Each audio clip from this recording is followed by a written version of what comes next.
Hello mga kabetsin, magluluto nga pala tayo ngayon ng adobong pusit na with marites. Sana magustuhan nyo ang video ito. Let's do it.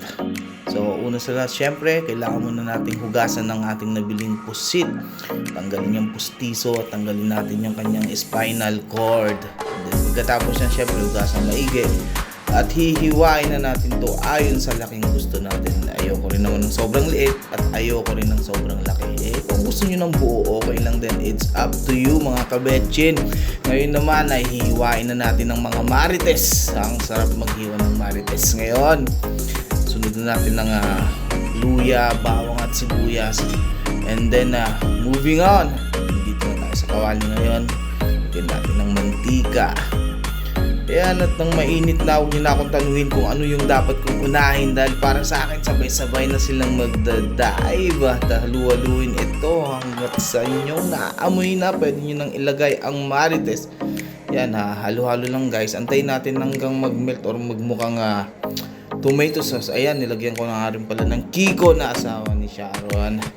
Halu-haluin lang guys at maya-maya ihulog na natin. Ayan na ang ating bidang pusit natin, halu-haluin lang natin. Napakasimple lang ito, hindi mo naman kailangan pakulong masyado to And syempre, yung lansa, kukuha sa paminta yan.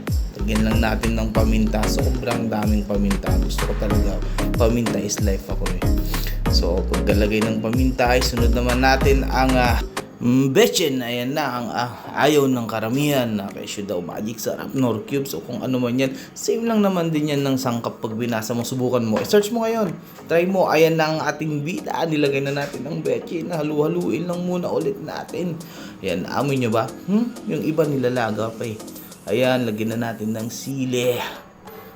Nilalaga pa para hindi daw malansa. Iniihaw nga yan, ginakain mo nga ng inihaw yan Eto pa kaya, ginisa pinakuluan, tas kompleto ricados.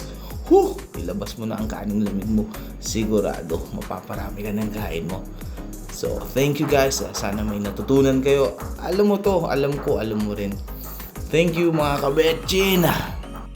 Subukan mo na magluto. Tirahin mo na. Baka tirahin ka ng iba. Unahan pa kita Thank you.